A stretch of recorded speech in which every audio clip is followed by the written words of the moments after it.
few moments later.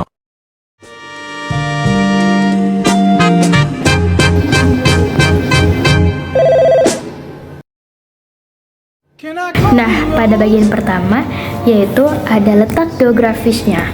Kerajaan Pajajaran atau Kerajaan Sunda yang terletak di wilayah barat Pulau Jawa, yang kini mencakup Provinsi Banten dan juga Jawa Barat. Pusat kerajaan ini berada di Pakuan yang dikenal sebagai Kota Bogor. Nah, letak geografisnya yang strategis di daratan tinggi dan juga dekat jalur perdagangan yang membuat berkembang sebagai pusat pemerintahan dan juga ekonomi. Dan pada materi kedua ada agama. Kerajaan Pajajaran yang merupakan kerajaan Sunda pada abad ke-14 dan juga 16 yang menganut agama Hindu dan juga Buddha dengan pengaruh kuat dari kepercayaan asli Sunda atau Sunda Wiwitan. Dan pada akhirnya ketika Islam mulai masuk ke tanah Sunda, terutama setelah runtuhnya Pajajaran akibat serangan Kesultanan Banten pada tahun 1579, agama Islam ini mulai berkembang di wilayah bebas kekuasaan Pajajaran. Oke, sekarang kita masuk ke bagian materi ketiga, yaitu sosial politik dari Kerajaan Pajajaran. Mereka ini menganut sistem monarki, yaitu yang dipimpin oleh seorang raja. Mereka juga ada kasta-kasta sosial, yaitu terdiri dari bangsawan, masyarakat biasa, sampai juga ada budak-budak. Mereka menganut nilai-nilai Hindu Buddha sama Sunda Wiwitan. Mereka juga norma-normanya itu berdasarkan dengan norma adat sama hukum-hukum adat. Lalu kita langsung masuk ke materi keempat, yaitu masyarakat. Masyarakat mereka cukup unik. Seperti yang saya bilang sebelumnya, mereka memiliki kasta-kasta. Kalau mereka memiliki kasta, mereka bisa menaik tingkat derajat sosial karena melalui pernikahan, politik, dan lain-lain.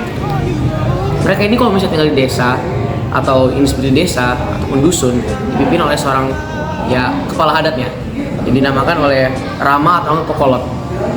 Kita proses masyarakatnya seperti saya bilang diatur oleh hukum adat dan norma-norma yang sudah diturun-temurun. Nah, lanjut ke materi 5 atau materi terakhir. Di sini ada bukti peninggalan dari Pajajaran Sunda. Nah, apa aja sih bukti peninggalannya?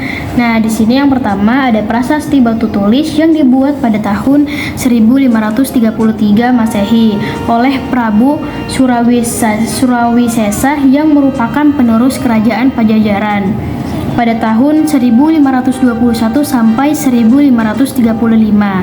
Nah, tujuannya ini untuk mengenang kebesaran ayahanda dari Sri Baduga Maharaja atau yang dikenal sebagai Prabu Siliwangi.